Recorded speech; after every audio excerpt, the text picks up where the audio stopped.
Welcome back. This is part 2 of our top end rebuild series for the Husqvarna and KTM 450 dirt bikes. Now, in the last video, we tore the top end down and we inspected all the parts. So if you need to know how to do any of that, go back and watch part 1. But in this video, we're just focusing on getting everything reassembled. So let's go ahead and get started. The next step is to prep your piston. Now, this is one of the rare occasions where we are reusing an old piston. This one only has a couple hours on it and we were going in to make some bottom end repairs. So with this, we did leave one circlip in. If you're using a new piston, you're going to need to install a circlip. Now this is the one that's going to be right next to our cam chain, and we actually used our circlip installer tool. These are real simple to use. And if you have an OEM piston, I highly recommend picking one of these up. But if you have an aftermarket piston, you're just going to have to use some screwdrivers to ramp that circlip into place. Now for the piston, if you have an OEM, then it's probably going to come with the piston rings installed. Aftermarket is not. So we're just going to show you putting this expander ring on. So we just need to insert that wire into the expander and slide it together until those ends butt against each other. So now we're going to install the side rail, and this gap on the expander, this is facing the intake side, so this gap we're going to put towards the exhaust just so they don't overlap. And then the expander sits inside of this rail, and you need to make sure that the expander is fully seated in there. And we're just going to work this on starting on one side. Slowly rock the ring down. You don't want to overexpand it and damage that ring. So that expander ring is fully in that side rail. So we're good on that. And then for the compression ring, you're going to have, typically you'll have some letters on one side. So this one has letters right there, so that means this side will be facing up. And then, this gap on the side rail, that's facing the exhaust side, so this gap we're going to face towards the intake. And again, we're just going to start with one side of the ring in the groove and then just wrap it around. That way we don't overexpand the ring. The next thing we're going to do is apply some fresh engine oil to the piston skirts, piston rings, and the wrist pin bosses.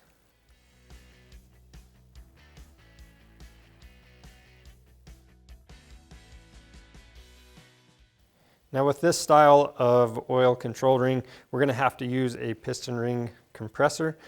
So I'm going to apply some oil to it. We'll set this over the piston, tighten it down.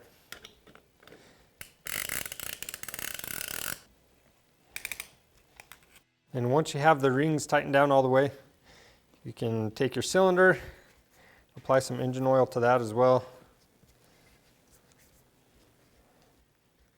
So now we're going to take the piston ring compressor and we're going to push our piston skirt down just a little bit. That's going to help guide it into the cylinder. And we'll set the assembly on top of the cylinder. And you want to make sure that the arrow on the piston is correctly oriented in the cylinder. So our arrow is facing the exhaust side. Then what you can do is take a hammer with a soft end or something with a wooden handle. You can take the end of that and you're going to tap your piston into place. So with mine, I'm just going to make sure everything's square, and then you're going to tap this all in one hit. If it doesn't go right in, you need to start over and compress those rings, make sure they're all the way in, and then do it again. So ours went in pretty smooth. We know we're good. We're just going to press the piston all the way down to the bottom until we have that wrist pin boss exposed.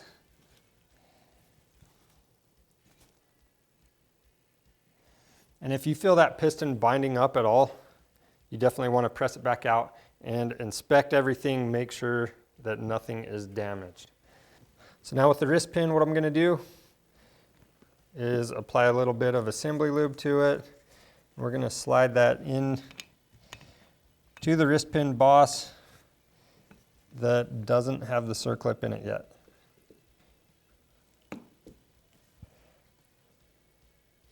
And then at this point we can install our gasket, and then we're going to slide the cylinder into place and press this pin through our connecting rod.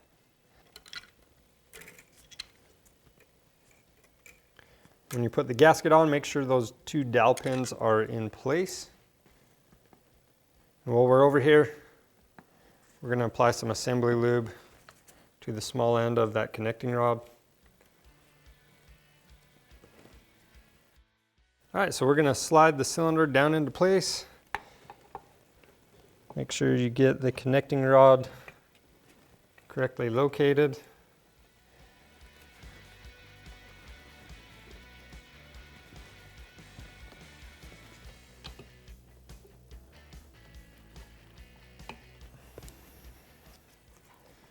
And we can go ahead and push the wrist pin through it. Now, one thing I want to point out is the opening on the side of the cylinder is bigger on one side than the other. So obviously you want to be working on that larger opening. All right, so we need to place a rag underneath the piston just in case the snap ring pops out. That way it doesn't go in the bottom end. And then you need this tab on the stock piston facing up.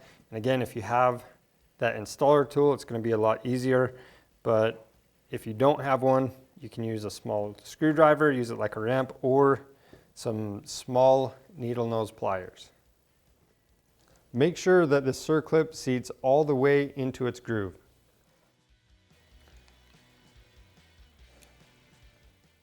All right, so now we're going to remove this rag. Then you can wipe up any oil that's spilled down onto your gasket. And we're going to slide the cylinder down into place.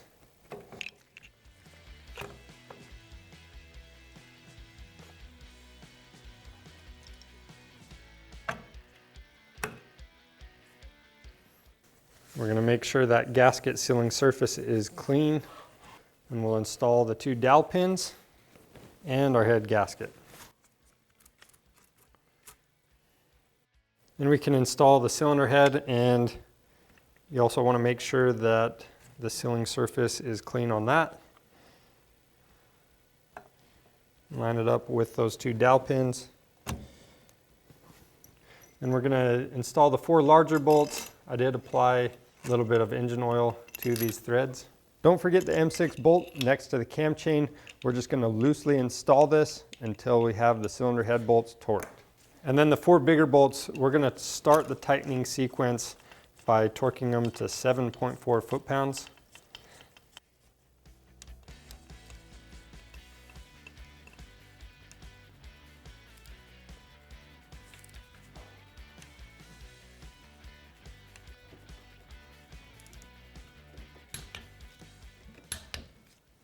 Then we'll bring it up to 22.1 foot-pounds.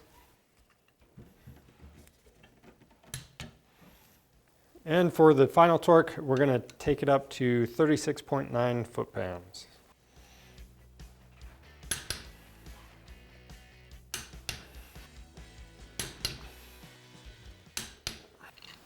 Then the little one on the side, we're going to torque to 7.4 foot-pounds.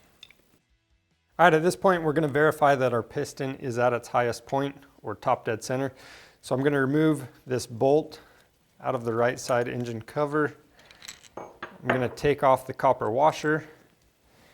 And then if you look down this hole, you're going to see a little groove if the piston is in the right spot. If not, you want to rotate the flywheel until you see that groove down in there.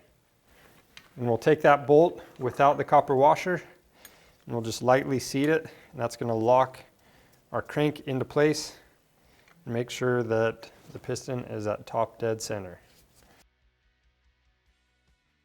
So at this point, we're going to fish the cam chain out of the bottom end. I'm just going to use some wire to do that. You can also use a magnet. Now I'm going to lube up the camshaft where the bearings ride, as well as the cam lobes.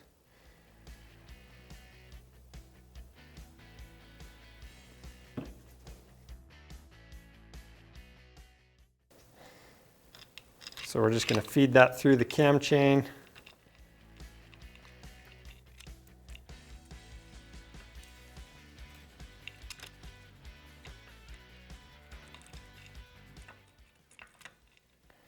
Set the cam chain on the sprocket.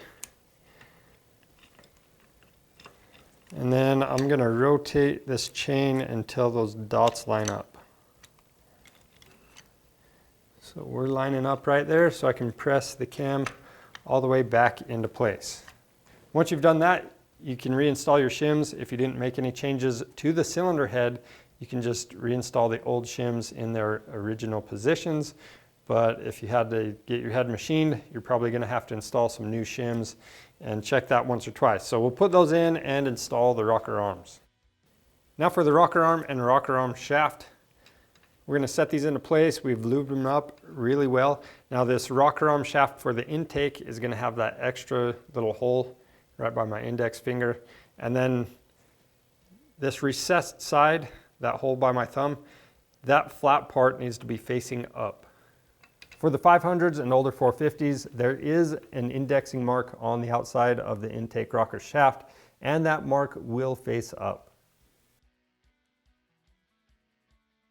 And we can do the same steps for the exhaust side.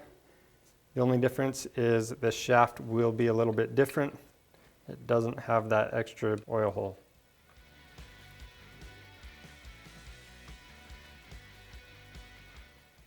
Now we're going to take the two mounting bolts, get these started.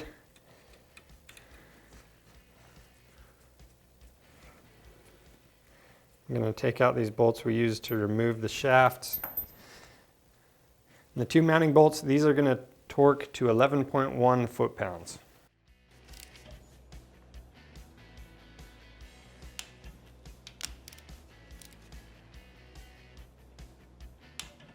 On the 500s and older 450s, you'll want to use your feeler gauge to set the side clearance to 0.1 millimeters, and then torque the four mounting bolts to 11.1 foot-pounds. And then you can install the two caps on the side of the head and torque those to 7.4 foot-pounds. If you did change anything on the cylinder head, you could go ahead and check your valve clearance and make any adjustments. Now at this point, we can go ahead and install the retaining plate and the remaining two bolts, and those are also going to be torqued to 11.1 foot-pounds. For the 500s and older 450s, you'll be installing the camshaft retaining plate with the single bolt on the back and torque it to 7.4 foot-pounds with medium strength Loctite. Once you have your valve clearance adjusted, you need to install your cam chain tensioner. So we need to reset this. I'm just going to press down on this button and then let the plunger go all the way in. Then we'll install the new gasket. All right, then we're going to set this into place. And the two mounting bolts are going to be torqued to 7.4 foot-pounds.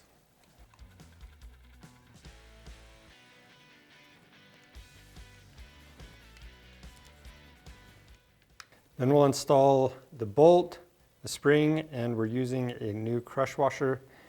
This one's going to be torqued to 5.9 foot-pounds. And when you install this, you can hear that plunger ratchet out. That's exactly what you want to hear. Now we're going to remove the bolt that was holding the crankshaft and reinstall that copper washer. Now one more note, we're going to use a little bit of gasket sealer around this grommet on both sides. Now as you put this on, you want to make sure you're lined up as close as possible because it's going to get sucked on really quick because of the magnets. Just make sure you don't get your fingers pinched either.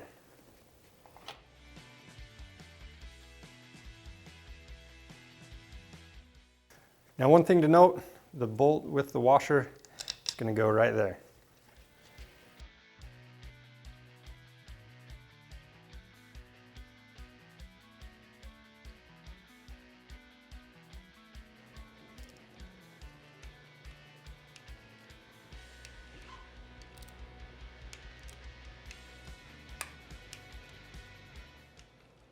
Next, we're going to make sure the sealing surface for our valve cover is clean. You want to check the gasket for your valve cover, and if there's any damage, replace it. You also want to make sure the engine vent gasket is in place. And then these seals for the bolts, make sure they're in good condition. So we'll go ahead and set that in place.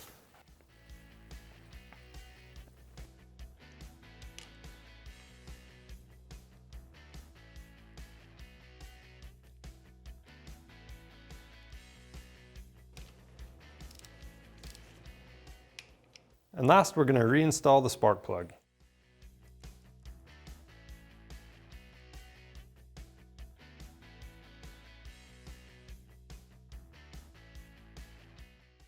And that's it for rebuilding the top end on your late model Husky or KTM 450 dirt bike. Now for us, we are going to break in our motor.